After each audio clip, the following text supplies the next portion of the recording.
C'est un truc de fou, comme ça peut être... euh, ça peut te bouffer une énergie hallucinante de...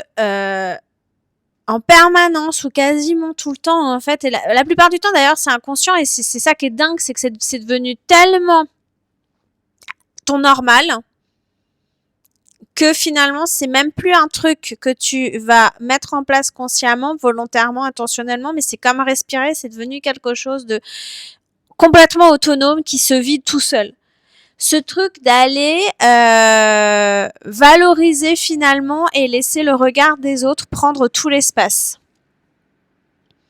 Et c'est un truc de dingue parce que finalement, quand tu intègres le fait que le regard des autres, ça n'est que finalement une projection, un miroir, un reflet de ton propre regard sur toi-même, et qu'en fait le regard des autres n'a absolument aucun sens, aucune signification, aucune émotion que celle que toi, tu projettes dessus, donc que toi, tu donnes, sauf que tu es persuadé que finalement tu n'as pas de pouvoir sur ça et que c'est l'autre qui décide en toute autonomie, et que toi, finalement, tu laisses à cette opinion de l'autre, la puissance sur toi, finalement, on en revient toujours à la même chose, c'est un leurre et une illusion. Parce qu'en vrai, il n'y a que ton propre regard et la propre...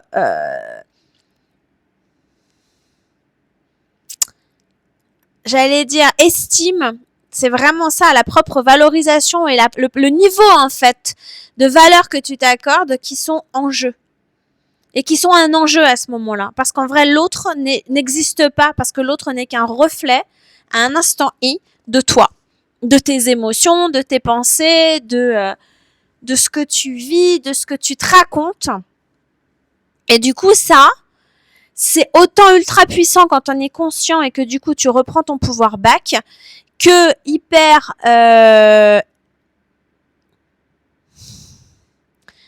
esclavageant, je ne sais pas si le verbe esclavager existe, je vérifierai, mais vous me comprendrez, on se rend en esclavage, on tombe en esclavage de soi-même, en fait. On devient son propre bourreau. Et ce qui est dingue, c'est qu'on s'en rend même pas compte à un certain niveau du chemin, en fait. Même parfois, il y a des gens qui s'en rendent jamais compte pendant toute leur vie. Et encore une fois, il n'y a aucun jugement, aucune critique. C'est ni mieux ni moins bien. C'est juste, c'est juste un chemin. Et dans cette vie-là, c'est un chemin de vie sur lequel il y a une totale... on est complètement submergé et on part du principe que il y a qu'une réalité et que c'est celle que l'on vit à travers nos 5 sens, alors qu'il n'y a rien de plus faux et de plus biaisé. Parce que nos 5 sens ne sont pas la réalité. Ils représentent une possibilité impossible des réalités possibles dans le champ quantique. Et ça, c'est, à mon sens, c'est quand on en prend conscience, c'est d'une puissance incroyable parce que du coup, ça nous permet d'aller nous repositionner et de nous remettre au cœur de notre vie, là où on a toujours été, mais que volontairement, à travers des systèmes de croyances, on s'est décentré. On s'est extériorisé de nous-mêmes finalement pour y positionner le regard de l'autre, les croyances de la société, de l'inconscient collectif, les il faut, il faudrait, je dois, je devrais, tout ce qui est également de l'ordre de bien, pas bien, pour être aimé, je dois être comme ça, ou il faut que je sois comme ça. Pour être une bonne personne, toutes ces conneries de bien, de mal, tout ce manichéisme en fait qui est une illusion totale. Parce que le bien et le mal n'existent pas en vrai, c'est les deux faces de la même entité, de la même unité. Donc en fait, les deux coexistent et les deux ne sont que qu'un. Il n'y en a pas un qui prévaut sur l'autre. Il y a rien qui est mieux ou qui est moins bien. Tout existe et coexiste.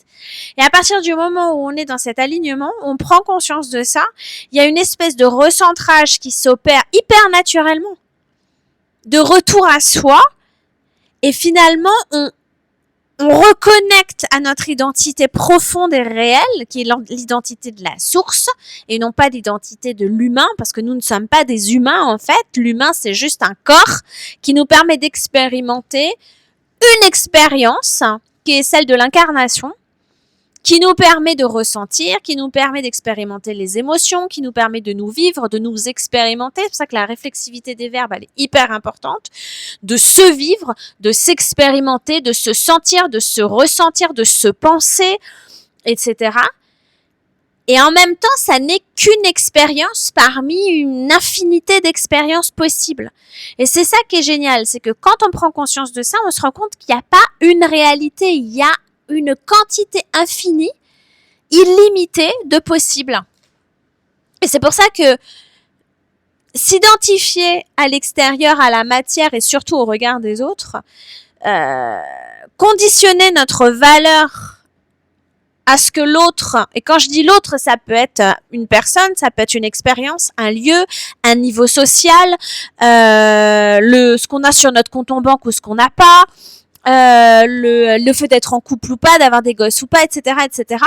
Ça, c'est hyper important parce que tout ce qui est de l'ordre du conditionnement va venir finalement, pour la plupart des gens, et la façon dont on vit et on est conditionné à vivre cette vie, ça, tout se rapporte et tout vient définir, enfin, on l'utilise pour définir notre valeur.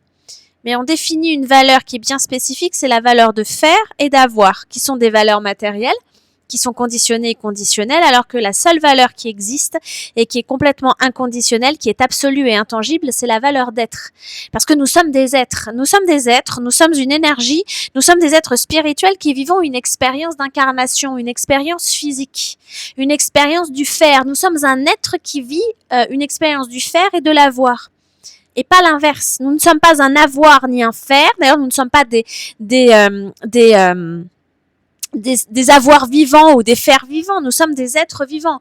Le langage a une conscience, le langage a une vibration et qui sont porteuses d'une extrême puissance et d'un potentiel inouï quand on s'autorise à plonger dedans et aller vibrer, à les ressentir. C'est pour ça que le corps, il est tellement important. Parce que, à mon sens, le corps, c'est vraiment ce pont entre l'énergie et la matière. Parce que l'énergie et la matière, c'est la même chose. Ce qui différencie l'énergie de la matière, c'est ce qu'on appelle l'observateur, ce point d'observation que l'on dépose sur l'énergie. À partir du moment où l'énergie est observée, elle devient matière. Et dès que l'énergie est retirée dès que l'observation est retirée de l'énergie, la matière disparaît. Elle disparaît en tant que matière, mais elle existe toujours en termes d'énergie. La physique quantique pure, c'est hyper intéressant et justement, c'est ça qui est puissant. C'est que ça veut dire que tout existe, que tout coexiste et qu'on est les seuls à travers notre attention, à travers notre point de conscience, à décider de ce qu'on crée ou pas. Et c'est valable pour tout en vrai. Donc c'est jamais l'autre finalement qui nous définit. C'est bien nous, à travers ce qu'on s'autorise à recevoir et à donner, qui définissons en fait tout, y compris ce qu'on croit que l'autre pense de nous, ou vit de nous, ou ressent vis-à-vis de nous, ok, ou pas d'ailleurs. Et ça, c'est hyper puissant. Je vais m'arrêter là, j'ai envie de m'arrêter là. Donc on en reparle, parce que c'est une conversation que j'ai vraiment envie de continuer, c'est très passionnant. Laissez-moi vos commentaires. À plus.